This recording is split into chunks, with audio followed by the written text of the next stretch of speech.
3철학입니다. 오늘은 저번 시간에 이어서 공준, 파스출릿에 대해서 계속하고 있습니다. 공준의 정의는 그 명제가 참이라는 것을 따로 증명할 필요가 없는 철학적 자명한 진리라고 했습니다. 모순된 두 명제들이 동시에 참일 수 없다. 이런 거죠.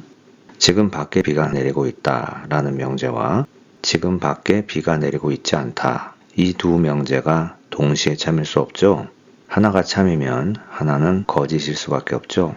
그래서 서로가 모순된 두 명제들이 동시에 참일 수 없다라는 자명한 진리를 담고 있는 명제를 공준, 파스출릿이라는 겁니다. 철학뿐만이 아니라 모든 학문에는 이런 공준들이 존재를 합니다. 그렇지 않으면 과학 분야도 마찬가지고 연구 또는 실험을 아예 시작할 수가 없는 거죠. 학술적 연구라는 것은 인문학이든 과학이든 가장 기초적인 레벨에서 이러한 공준들을 상정을 하고 있습니다. 하지만 철학은, 좀 자세히 말하면 철학과 신학은 다른 학문도 그렇겠지만 학문의 성격상 이 공준이 철학자들의, 신학자들의 개인적 믿음이라고 말을 해야 되는 경우가 많습니다. 지금 우리의 초점은 철학이기 때문에 신학은 말하지 않고요. 철학만 얘기하겠습니다. 그리고 지금까지를 앞의 영상에서 제가 소개를 했습니다. 그 영상을 보시지 않으신 분은 요 위를 누르셔서 그 영상을 보시기 바랍니다. 그럼 오늘은 이 공준이 실제 철학 논중에서 어떻게 사용되는지를 소개해 드리려고 합니다. 고대 철학자 플라톤과 근대 철학자 존 스튜어트 밀의 철학적 시스템에서 어떤 철학적 공준의 믿음이 있는지, 플라톤이 가지고 있는 공준, 밀이 가지고 있는 공준, 거기에 대해서 알아보겠습니다. 제가 여기 이렇게 써놓았는데요. 여기 왼편에 있는 논증은 플라톤의 이론을 아주 간략하게 요약해서 써놓은 거고요. 오른쪽은 공리주의 철학자인 존 스튜어트 밀의 이론입니다. 그래서 이걸 사회윤리 이론 이렇게 얘기해도 되고 정치철학 이론 이렇게 얘기해도 됩니다. 그럼 먼저 왼쪽에 있는 플라톤주의부터 해보겠습니다. 플라톤은 BC 400년경에 활동하던 고대 그리스 철학자입니다. 소크라테스의 제자로 알려져 있죠. 이분은 The Republic, 국가론이라는 정치철학 또는 사회윤리 이론서가 있는데요. 이 저서의 내용을 아주 간략하게 핵심을 뽑아서 줄이면 이렇게 됩니다. 그래서 한번 해보면요. P1 전제원, 우리가 살고 있는 세상은 개념 세계와 물질 세계가 겹쳐진 상태로 공존하는 세상이다. P2, 이 세상엔 절대 선과 악이 존재한다. P3. 이 절대 선과 악의 원칙은 개념 세계에선 완전히 적용이 되지만 물질 세계에는 그림자와 같은 모습으로 불완전하게 적용이 된다. 그리고 여러 전제들이 쭉 나옵니다. P4에서부터 P8. 이건 제가 그냥 이렇게 P8 이렇게 쓴 겁니다. 꼭 4개가 있다는 얘기가 아닙니다. 그리고 P9. 모든 사람이 개념 세계에 대한 지식을 얻을 수 있는 것은 아니다. 오직 철학적 재능을 갖춘 소수만이 이러한 지식에 접근할 수 있다. P10. 개념 세계에 대한 지식에 접근할 수 없는 대부분의 일반 시민들은 스스로의 동의에 의하여 나라를 세우고 운영할 판단 능력이 없다. 그리고 쭉 전제들이 나오고요. 그래서 결론적으로 그러기에 올바른 정치 구조란 소수의 철학적 재능을 갖춘 사람 가운데 가장 뛰어난 철인이 다스리는 필로소퍼 킹의 군주 통치 체제이다. 네, 여기서 이 논증이 시작되는 전제인 P1, 2, 3부터 마지막까지 이 모든 전제들이 다 연결이 돼서 결론을 유추하고 있는데요. 이 논증이 성공적이려면 이 사용된 전제들이 모두 다 참여해야 하잖아요. 그런데 이 논증의 중간에 있는 전제들 그리고 후반에 있는 전제들이 참이냐 아니냐, 그건 이 전제들 앞에 있는 전제들이 참이냐 아니냐에 의존을 하고 있습니다. 예를 들어서 P10이 참이려면 P9이 참여해야 하고요. 그리고 P9이 참이려면 그 앞에 있는 8, 7, 6 이렇게 쭉 앞으로 갑니다. 그래서 맨 앞으로 가서 결국 처음에 시작하는 P1, 2, 3가 참여해야 합니다. 그런데 P1, 2, 3는 논증이 시작되는 맨 처음의 명제니까 이 앞에 명제가 없죠. 그래서 P1, 2, 3가 왜 참이냐라는 질문에는 P1, 2, 3는 그 자체가 그냥 참인, 자명한 명제다 이렇게 얘기해야 됩니다. 다시 말하면 P1, 2, 3가 postulate, 공준이어야 합니다.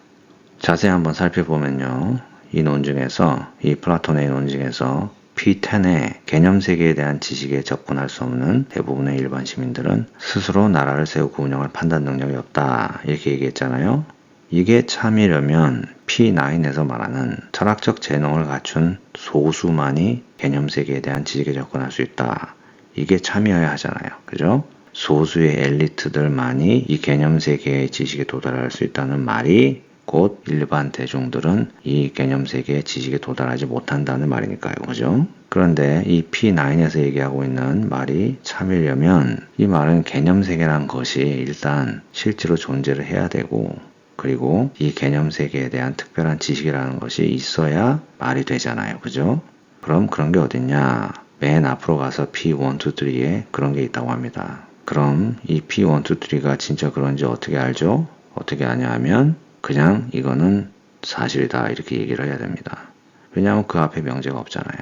그래서 이 제일 처음에 이 명제들은 참인지 설명이 필요 없는, 따로 설명이 필요 없는 자명한 진리, postulate이라고 해야 된다 이겁니다. 그럼 한번 자세히 들여다보죠.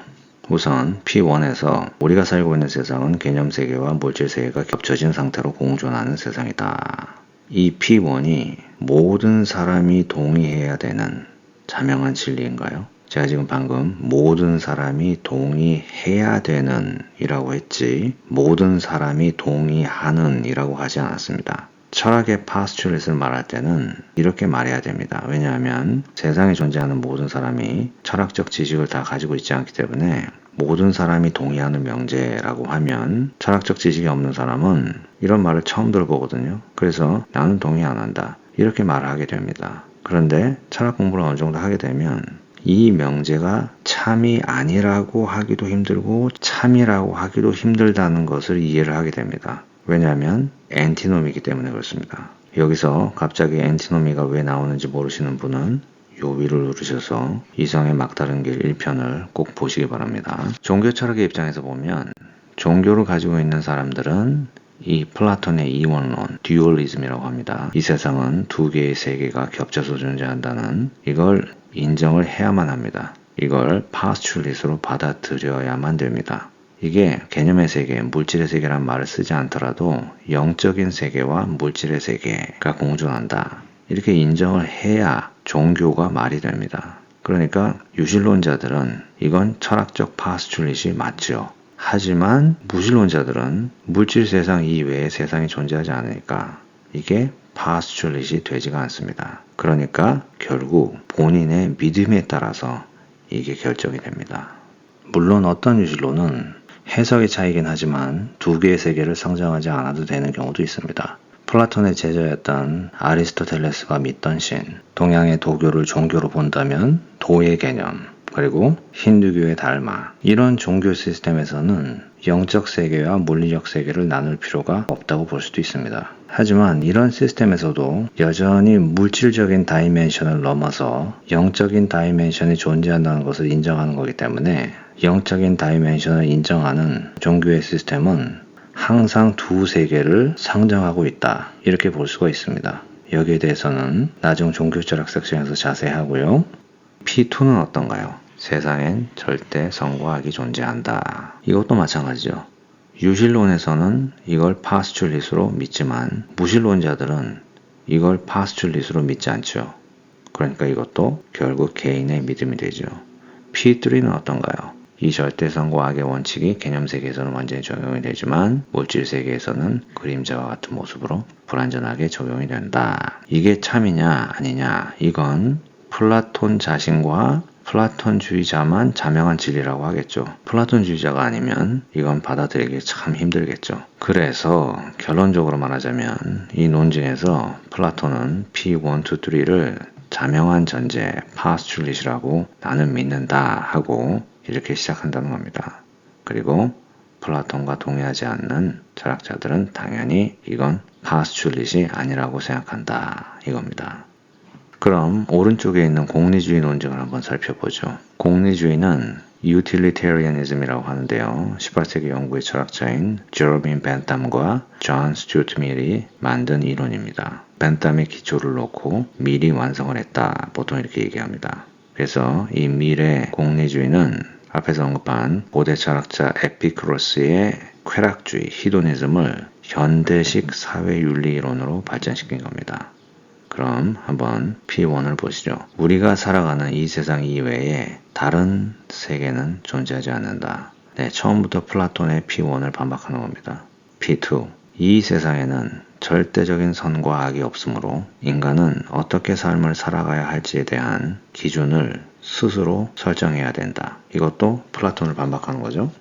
절대적 선과 악의 기준이 없으니까 모두가 동의해야 하는 어떠한 기준을 정해야 된다 이겁니다. 그럼 그게 뭐냐? 그게 P3입니다. 인생에서 가장 중요한 윤리 덕목은 즐거움을 추구하고 고통을 피하라는 것이다. 이 기준에 따라서 선과 악의 기준을 세워야 한다 이겁니다. 이게 에피쿠로스의 쾌락주의 원칙입니다. 그런데 문제는 이 기준을 가지고 혼자 산에서 안 내려오면 되죠. 사회에서 적용되는 윤리 원칙은 이게 될 수가 없죠. 왜냐하면 각자가 다 자기 자신의 즐거움을 추구하고 자기 자신의 고통을 피하려고 하니까 서로의 이익 싸움 때문에 사회가 엉망진창이 되겠죠. 내가 타인의 물건을 뺏었으면 타인에겐 고통이지만 나에겐 기쁨이잖아요. 그래서 이건 그냥 이기적으로 살라는 말밖에 안 되잖아요. 그게 문제다 이겁니다. 그래서 P4에 하지만 모든 사람들은 각자의 즐거움을 찾고 고통을 피하려고 하기에 이 쾌락주의 원칙의 근거에 사람들이 사회를 이루며 살아가려고 할 때 개개인의 이익 충돌로 인한 분쟁이 필연적으로 발생한다.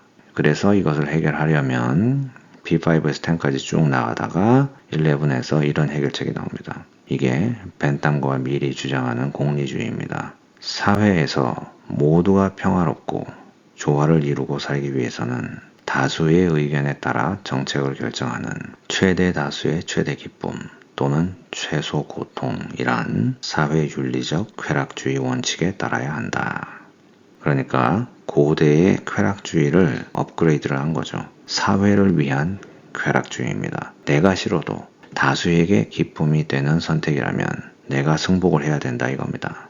그렇게 되면 이게 뭐죠? 민주주의 이론이 되죠. 그래서 B12에서 20까지 쭉 가다가 결론이 이렇게 됩니다. 그러기에 올바른 정치체제란 다수의 의견에 따라 정책을 결정하는, 즉 최대 다수를 위한 최대 기쁨 또는 최소 고통을 위한 방향으로 정책을 결정하는 민주주의가 올바른 정치제도이다. 이렇게 됩니다. 그래서 공리주의 창시자인 벤탐과 밀을 현대 민주주의의 아버지다 이렇게 부르는 겁니다. 그럼 이제 분석을 해보죠. 이 논증에서 결론을 이끌기 위해서 사용된 모든 전제가 참여해야 하잖아요. 그래서 중간에 사용된 P4, 11 이런 것들이 있죠. 그 앞에 전제가 참임을 의존을 하고 이렇게 말하고 있는 겁니다. 그럼 맨 처음에 사용된 P1, 2, 3를 보죠. P1, 우리가 살아가는 이 세상 이외에 다른 세계는 존재하지 않는다. 이게 자명한 진리여야 합니다. 이 논증이 성립되려면. 근데 이게 자명한 진리인가요? 무신론자들은 이게 자명한 진리라고 하겠죠. 하지만 유신론에서는 받아들일 수 없는 명제죠. 그럼 P2는 어떤가요? 이 세상에는 절대적인 선과 악이 없으므로 인간은 어떻게 삶을 살아야 될지에 대한 기준을 스스로 정해야 된다. 이건 P1에 의존하고 있죠. 그러니까 P1이 참이면 P2도 참이고 P1이 거짓이면 P2가 거짓이 되겠죠. 그래서 P2는 빼고 P3는 어떤가요? 인생에서 가장 중요한 윤리 덕목은 즐거움을 추구하고 고통을 피하라는 것이다. 에피쿠로스의 쾌락주의 원칙인데요. 이게 자명한 진리인가요? 이건 유신론에서는 받아들이기 힘들겠죠. 그리고 무신론에서도 일부는 받아들이고 일부는 받아들이지 않겠죠. 하지만 이렇게 생각하는 쾌락주의자나 공리주의자들은 자명한 진리로 믿겠죠. 네, 그럼 이제 정리를 해보겠습니다. 지금까지 철학자들이 생각하는 자명한 진리라는 postulate, 공준을 살펴봤는데요. 철학자들은 물론 이에 동의하는 철학자들만의 믿음이지만 순수 이성의 힘에 의존해서 고민하다 나올 수밖에 없는 이성적 믿음이라는 겁니다. 물론 그 반대의 믿음도 엔티노미에 의해서 가능하지만 이렇게 엔티노미가 나올 수밖에 없다는 그 자체로 이것이 이성적 믿음이라는 겁니다. 그럼 이제 어느 정도 설명이 된 것 같은데요. 모든 철학 이론이 논증으로 말하자면 그 결론도 믿음이고 그 결론인 믿음을 뒷받침하는 핵심 전제들도 믿음이다. 하지만 이 전제들은 순수 이성의 힘에 의존해 참이라고 믿고 상정할 수밖에 없기에 이 전제들을 철학적 자명한 진리라고 해도 학술적으로 충분히 존중할 수 있다 이겁니다. 네, 오늘은 여기까지 하겠습니다. 감사합니다.